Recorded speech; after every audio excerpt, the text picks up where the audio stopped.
time to talk defensive line. We're previewing training camp, the best battles, the players to watch on a new look, revamped defensive front for the San Francisco 49ers in 2024. Coming up on today's Locked On 49ers.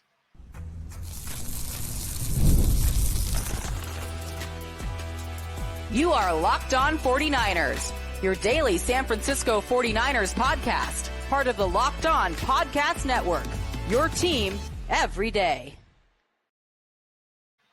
Welcome to Locked On 49ers. Brian Peacock and Eric Crocker at BD Peacock at Crocky209. Thanks, everybody, for making us your first listen on the Locked On Podcast Network, your team every day. We love our everydayers, and we always love it and appreciate it when you hit that subscribe button on YouTube or wherever you are listening to this podcast. Today's episode of Locked On 49ers brought to you by FanDuel. Make every moment more as playoffs wind down. Sports start sporting like we want them to.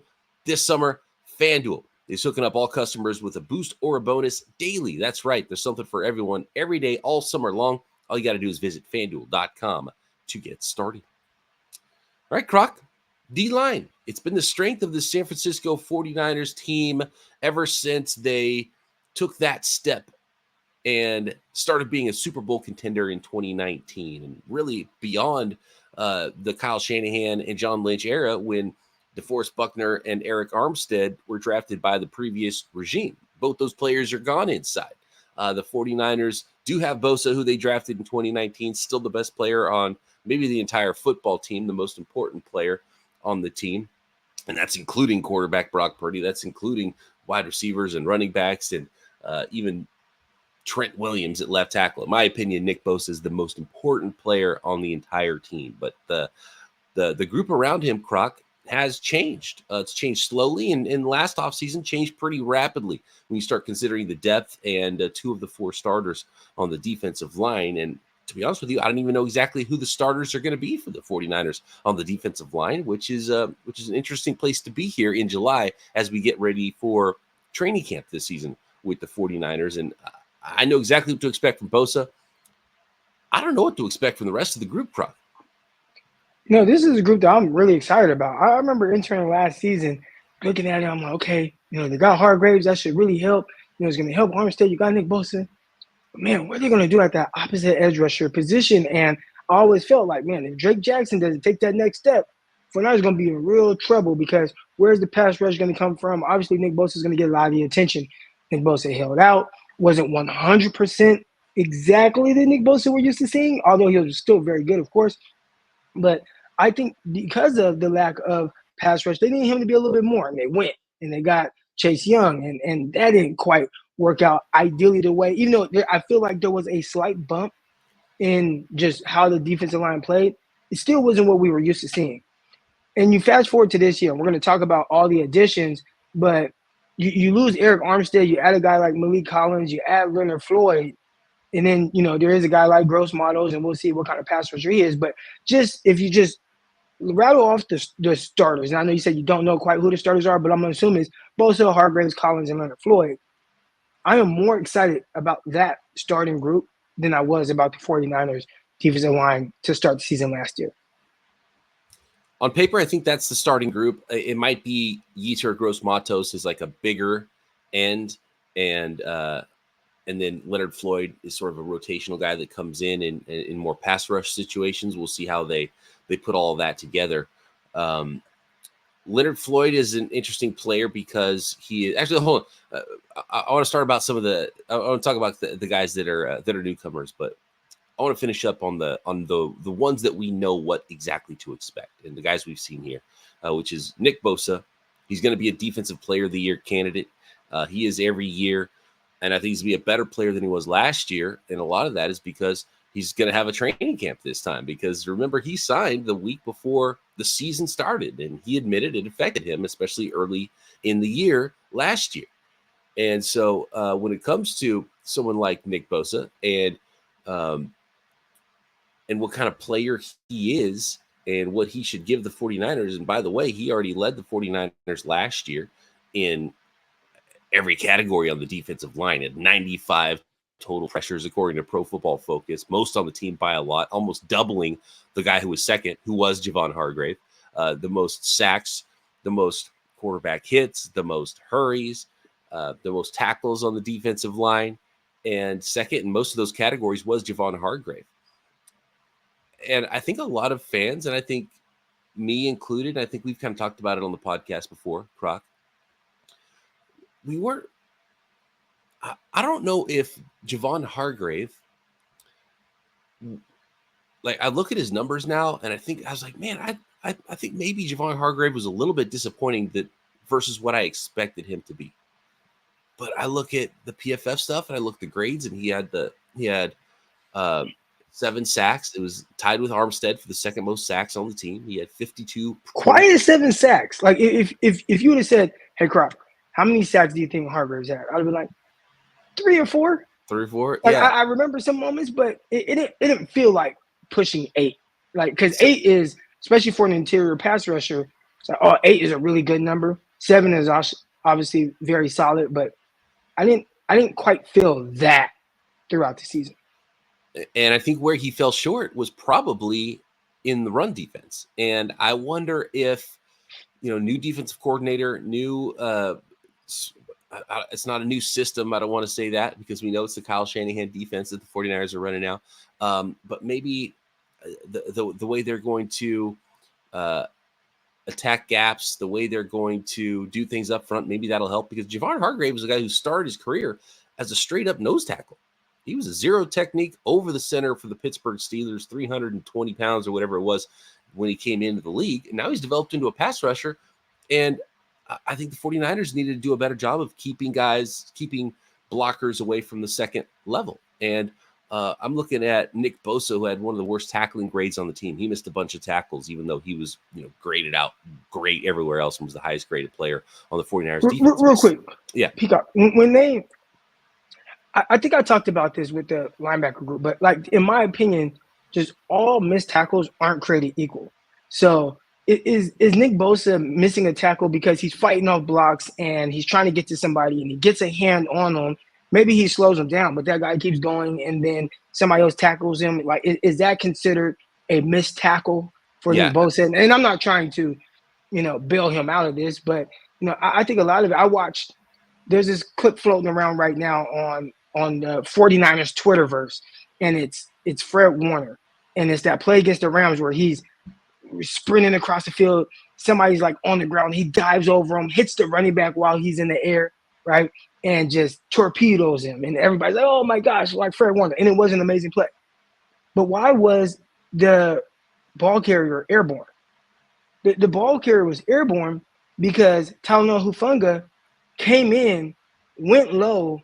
The running back tried to go over him, which he would have maybe got one more yard or whatever. And then he gets torpedoed by Fred Warner. But that's probably a missed tackle by Talanoa Hufanga. So, with these missed tackles, you can see when blatantly the 49ers aren't tackling well. But I think sometimes there's a lot of context missing with that stat, depending on how they do it. So, and I think that might be the same with Nick Bosa, because I can't imagine Nick Bosa just missed a tackle. Oh, he just missed another tackle. Like, that doesn't even cross my mind when it comes to Nick Bosa. It's harder to tell with defensive linemen too, because you don't expect them to clean up everything like you do maybe a linebacker or a safety. And with all three of those guys you mentioned, Warner, Hufanga, Nick Bosa, they get to more ball carriers too, so they have more opportunities. And but I think clearly the 49ers had an issue tackling last year. And you shouldn't really be talking about that with an NFL team, but that's what happens. So those are some things they do have to clean up in run defense. And you look at the PFF grades, and and it's one of the things I like about PFF is if you see something on the field and you just want to see a little bit of confirmation with data that's like, yeah, okay, that it matches what I saw on the field. And I think this stuff matches what we saw on the field. And Javon Hargrave of the 49ers starting defensive line was actually his run defense grade was not great, but it wasn't as bad as Kinlaw's, and Kinlaw is gone. That just the interior of the defensive line, and Malik Collins isn't really that guy either. He's not a one technique, a zero technique. He's more of a 3 technique, undersized, sort of a pass rushing style of a defensive tackle. Like they've got to they've got to be stout inside, and they weren't that stout inside last year. Javon Hargrave, I thought, would be better in that regard. Maybe he will this year, but that's something I'm looking at with this team because even if they're able to replace all of the sacks and all of the pressures from last year's unit with the guys who walked in free agency, can they be stout enough up front to stop opposing teams' running games? And it was a problem. It was a legitimate problem last year. Whether you look at grades, whether you use the eye test, where you're watching film, those things all agree that the 49ers run defense wasn't as good as it should have been last year, and it needs to be better. And that's been a big concern of mine. I feel like I complain about it every year. Like, 49ers, why don't you go get, like, who's the big body guy? Like, who's the guy that's going to really clog up that interior? And they don't really go for big body guys. They go for more the guys that can, like, penetrate quick right now, slice in there, and maybe force a guy to move off of his spot, as opposed to that guy that's just going to really just push the pocket consistently, knock guys back, really force double teams, and really be stout versus double team, right? Like the big tackle from the Tampa Bay Buccaneers. Vita Vea. Vita Vea. Like, where are those guys? Yeah. You know what I'm saying? I mean, it doesn't have to be 350 pounds either. You say what? It doesn't have to be 350 pounds either, but like, yeah, where's that wide body? And the 49ers just don't utilize the pure nose tackle like that. Hargrave's kind of one of the closer body types they've had to that. Before that was DJ Jones, and those guys have to be able to get upfield and penetrate as well. And so they want penetrators first before they want just big old defensive tackles. To be honest with you, we talk about this with wide receivers, and I want to move on from Bosa and Hargrave. But we talk about this with wide receivers and like building a basketball team. I like it when there's like a huge receiver and a tiny receiver. One guy's quick, one guy, you throw jump balls to, like it's a varied group. It's almost cartoonish in a way. And that's what the Tampa Bay Buccaneers have. And I appreciate it because they've got Kalijah Kancey, who they drafted in the first round last year, who's the smallest tackle in the league. And they got Vita Vea, who's 350 pounds. He's the biggest tackle in the league. I just think that's fun. I love seeing that. That's the way I would want to build a team. I remember I wanted Dexter Lawrence in the second round, and the New York Giants ended up drafting him in the first round with the Odell Beckham pick. But I thought, like, I would love for – so this is how far back this goes. What was that, 2018 maybe, 2000, whatever year that was. That's how far back my, like, thought of the 49ers needing that big body goes. Dexter Lawrence was about to get drafted for Odell Beckham in that trade. So we're going back kind of far there, but, like, that was what I wanted. Like, oh, man. Like, hope 49ers can get Dexter Lawrence. That's a big body, space-eating guy. And the 49ers, they just don't get the big body guys. All right, next. Who are the players to watch at camp, the best camp battles, and how did they replace some of the players who left? Some of them longtime San Francisco 49ers. In fact, the longest-time 49ers, Eric Armstead, out. How are they replacing some of those guys in 2024 next? Today's episode of Locked On 49ers is brought to you by LinkedIn Jobs. When you're hiring for your small business, you want to find quality professionals that are right for the role. That's why you have to check out LinkedIn Jobs. LinkedIn Jobs has the tools to help you find the right professionals for your team faster and for free. And LinkedIn isn't just some regular old job board. LinkedIn helps you hire professionals you can't find anywhere else, even those who aren't actively searching for a new job, but might be open to the perfect role. In a given month, only 70% of LinkedIn users don't visit other leading job sites. So if you're not looking on LinkedIn Jobs, you're not looking in the right place. On LinkedIn, 86% of small businesses get a qualified candidate within 24 hours. So hire professionals like a professional on LinkedIn. Post your job for free at linkedin.com/LockedOnNFL. That's linkedin.com/LockedOnNFL to post your job for free. Terms and conditions apply.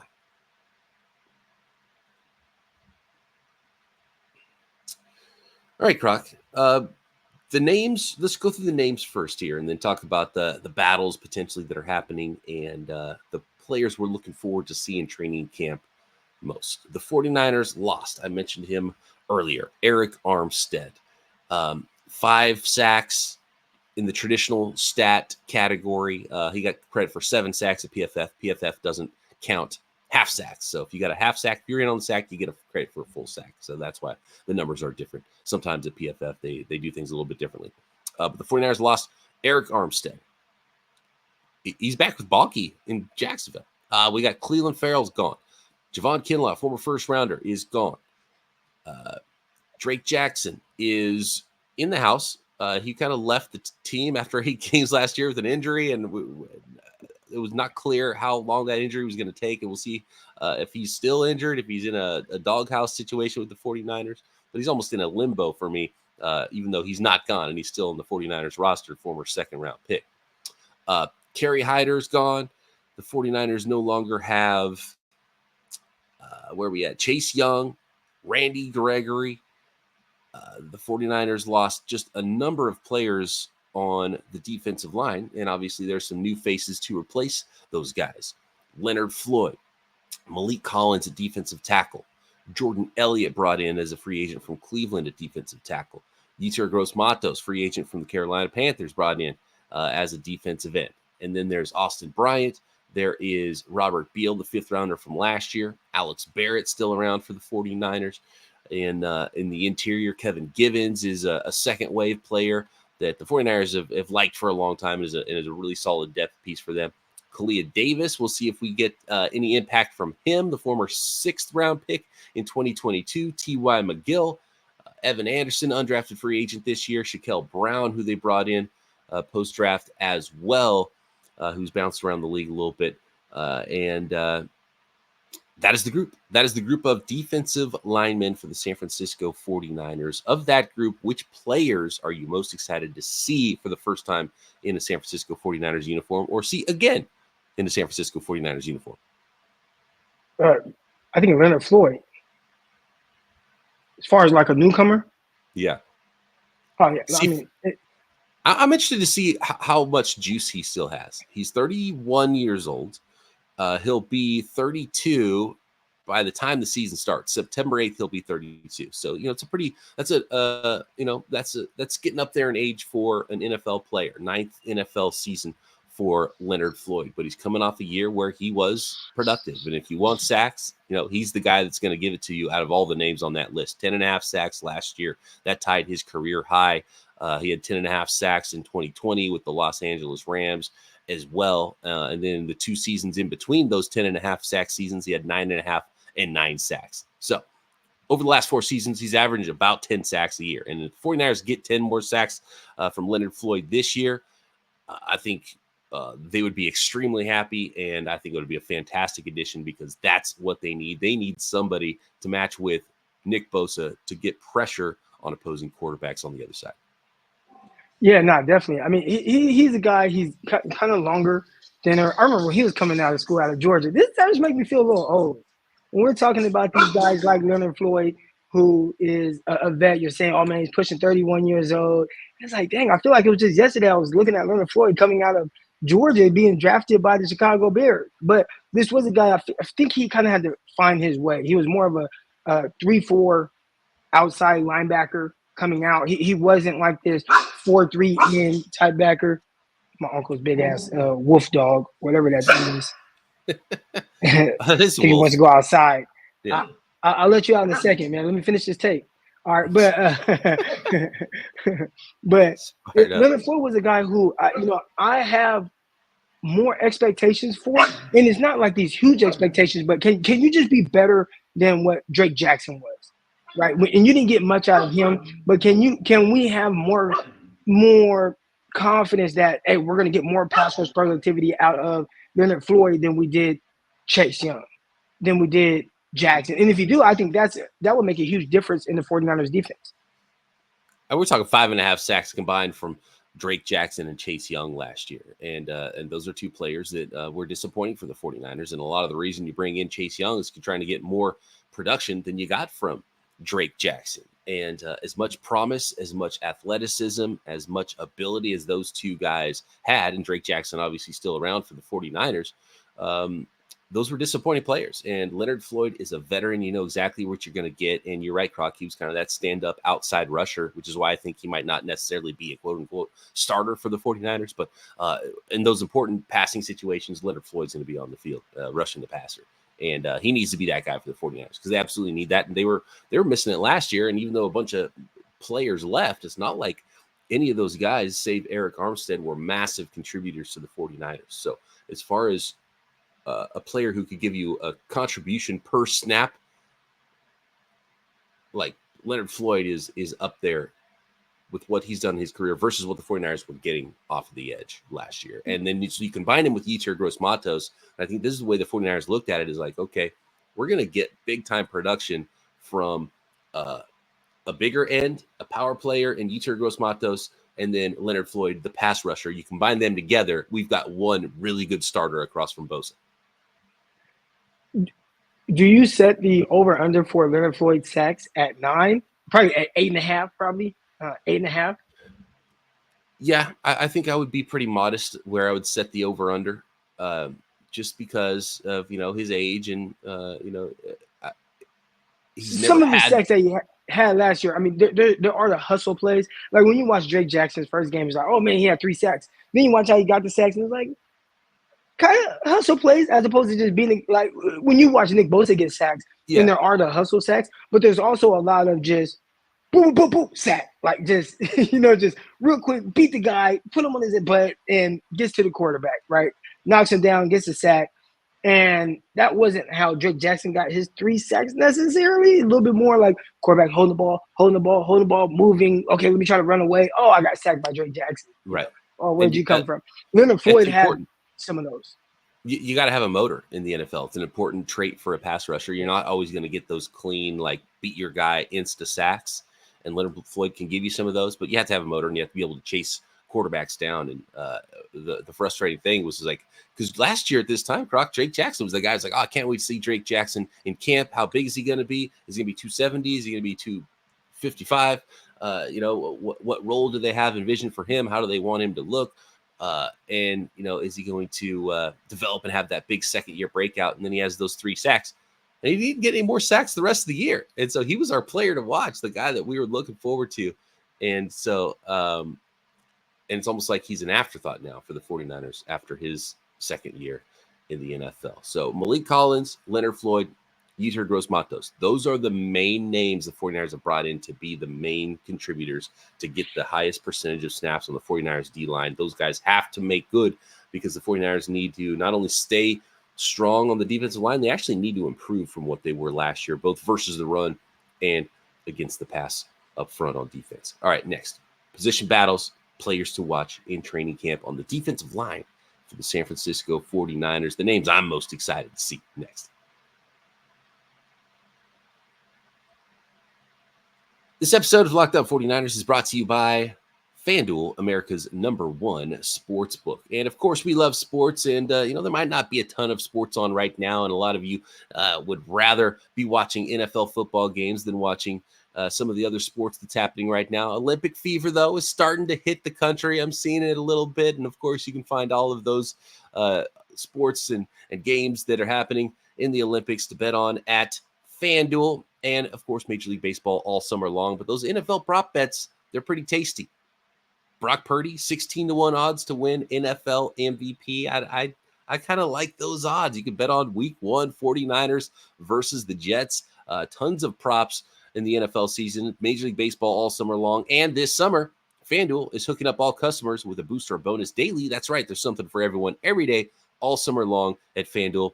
All you got to do is head over to FanDuel.com and start making the most out of your summer. FanDuel, official sports betting partner of Major League Baseball.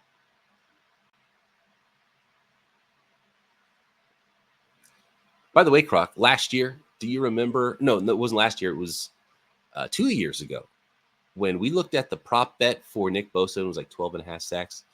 And we told our listeners, we said, guys, and we don't do this all that much when we talk about like betting lines and things. Like we say, oh, we like this a lot. We tell you what the betting line is. Smash the over. Just crush that over on Nick Bosa sacks. And that was an easy payout. And it was one that I was winning along with everybody else if they listened to us and to that advice. The only thing about like that one, right? Like you have to wait so long to get your money.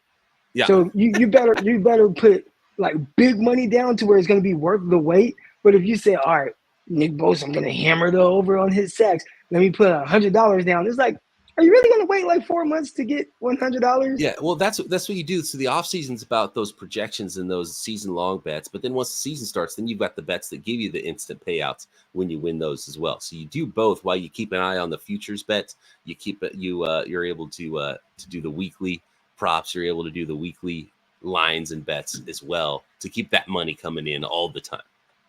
I think for me right now, and this obviously off subject, but Brandon Ayuk and Deebo Samuel, their yards, and Brock Purdy, his yards. I mean, it's like a clear smash to over on those. Clear. Like if you want to take 3 props and put a bunch of money on FanDuel into like any 3 players hitting their overs, it would be those 3 guys. It's very clear. Easy money. Easy money. As long as nobody gets hurt, of course. Not gonna win. I mean, yeah, you're betting against injury. That's kind of the thing with those. Like if this guy plays all season, he's gonna clear those numbers easily. It's a 1,000.5 yards for Ayuk, 775.5 receiving yards for Deebo Samuel. I think is on FanDuel. What was the third one? Brock Purdy's over on his passing yards. Last I checked, it was like 3,900 or 4,000. It was a low enough number for me to be like, oh, smash that. Dude, Brock's going for 5K. What are we even talking about? D-line. By the way, Nick Bosa, 10 pressures in the Super Bowl. Did you see? About the defensive line or the offensive line performance by the 49ers. Oh, they're so bad. And I'm like, well, the Chiefs, it wasn't like their O-line played great. Like they didn't play great. They gave up more pressures, more sacks. Now, somebody did comment in the chat and say, hey, there was maybe a starter out or so, but overall, it's like when it comes down to it, man, you just got to figure out a way to win. And that's 49ers. You want to blame the O-line and all this. You got to make the play that's not there to be made, and that's how you're going to win the Super Bowl. Like Deebo Samuel had mentioned something along the lines of everybody thinks it's easy to win the Super Bowl, like blah blah. Like they're getting us for not winning. And it's like, I get it, Deebo. I get what you're saying. Like it is extremely difficult. It's the best of the best, and you kind of have to figure out how to overcome how great this other team is, and it's not going to be perfect. It's not going to be ideal. There might be some blown assignments. There might be a fumble early on. There might be a drop ball, but you have to try to make the play that's not there to be made to be able to win. And that's what it comes down to. But yeah, Nick Bosa having those pressures, having those numbers. If you go back and watch, it wasn't easy for Patrick Mahomes. Like it just wasn't. He just was great when he needed to be great. He was great. And the Niners couldn't put away the Chiefs because of the Chiefs defense. I think the Chiefs defense deserves so much credit in that Super Bowl. By the way, people are getting excited for camp. Some teams are in camp already. Did you see the Patrick Mahomes roll left, bombs the ball deep to Xavier Worthy, the first round pick? And by the way, their second round pick, Kingsley Suamataia, the left tackle, was blocking for Patrick Mahomes at left tackle. He's in a battle for a starting job there as well. And you see that play, and it's like, cool, training camp's happening. And you never want to get too excited about one thing in camp. They're in shorts still, but it's also like these guys, man. These guys. It's so Mahomes. I saw that, and I posted that clip, that video of he can't keep getting away with this. Yeah. It's like, how do you guys let him get the most obvious player that's going to the Kansas City Chiefs? It's like, every mock I saw, it was like Xavier Worthy to the Chiefs. I'm like, since it's so obvious, maybe they don't do it. No, it was obvious, and they did it, and you see it early on. Everybody's making fun of him, making fun of Worthy in OTAs because he had a few drops, right? But ain't nobody laughing at that bomb where Mahomes sprinting to his left, doesn't even really get his feet set, throws it like 70 yards in the air across the field, and oh man, I hate them. All right, so a number of players the 49ers could be utilizing in the Super Bowl when they get back and defeat Mahomes with some of these defensive linemen and pass rushers. So who am I most excited to see here? And I think there is a battle in camp. And we mentioned Drake Jackson. I think he's battling with Robert Beal. I think we're going to see high upside, kind of low floor players in Drake Jackson and Robert Beal, super athletic. Beal, by all reports, is looking great. Coming into his second year, he's a fifth rounder. We barely saw him in a 49ers uniform as a rookie, but Drake Jackson doesn't have the benefit of being the guy who walks in and just owns a job anymore. And so I think Robert Beal versus Drake Jackson, as far as second wave, like who's that extra edge rusher after Leonard Floyd that's going to be coming in and rushing the passer for the San Francisco 49ers. Maybe when Nick Bosa takes a rest, maybe when Leonard Floyd takes a rest, maybe when there's some injuries, who's going to be that number 3 edge guy? And I know Yetur Gross-Matos, who I'm also excited to see. I mean, all these new, I don't know really what to expect from Jordan Elliott. I remember him coming out in the draft. I remember Yetur Gross-Matos. In fact, Yetur Gross-Matos was a shadow 49er in 2020, but he didn't develop the pass rush ability, and he's like kind of okay as a pass rusher. He's 6'5", 280 pounds. He's big, he's strong, he's athletic, but he's never been like a true difference maker on the edge, even though he's a powerful player. He's the type of player the 49ers and Chris Kosirek have done really well in developing and making more out of them. So I am excited to see what Yetur Gross-Matos looks like, because I haven't followed his career that closely with the Panthers, but liked him in the draft. Jordan Elliott, remember him in the draft. Malik Collins has been around for a long time, but just how they look in 49ers uniforms is a big one. But for me, Robert Beal Jr., last year's 5th round pick, and him competing with Drake Jackson, I think those are the players I'm most excited to watch in camp, see what the development looks like for those guys, because the upside is there because of how athletic they are. And I think that's my favorite camp battle on the defensive line this year, for that extra edge, off the edge speed sort of a rusher. And can a player like this is like the extra value of a veteran like Leonard Floyd, can Leonard Floyd help those guys and be like, look, I was the undersized speed edge rush guy early in my career, and I went from 4 sacks to 7 sacks to 10.5 sacks. Like, this is how you get better in the league. Can he impart some wisdom on those guys, help make them better too? Robert Beal, he's the interesting one for me. Coming out of Georgia, all those guys were flying off the board, getting drafted 1st round. And the most freakish athlete out of all of them, and I say most freakish, I think the big one, Jordan Davis, running like a 4.7 at 350 pounds, that's got to be like the most freakish. But, to be the prototype edge rusher, right, has the height, has the length, has the speed, but you stayed in college like an extra year longer than all your buddies. You ended up going 5th round, even after running like 4.4 or whatever he ran. Like, he ran terrific. Why are you the only one out of all those guys who are flying off the board going 1st round that goes late? And then you see as a rookie and, didn't quite see an impact. There is a chance that he might just be a special teams player. And I've talked about special teams. I didn't make it in the NFL because I sucked at special teams, partly because I had to go down and try to block guys like Robert Beal who are 6'4", 255 pounds that run 4.4. Like, I can't do it. I'm sorry, But I think that might be his biggest value to the 49ers. Just, hey, go be great on special teams. Go run down, cover punch, go down, cover these kicks. They got the new kickoff rules. Can he be good in that aspect? So I'm not saying I don't think he'll ever be good, but I have big questions based on like his draft status with the team he was with in white, so drastically different than everybody else. But who I am excited to see for another year, and I think we just continue to see this guy just figure out a way and make his way in the NFL, make his way with the 49ers, is Kevin Givens.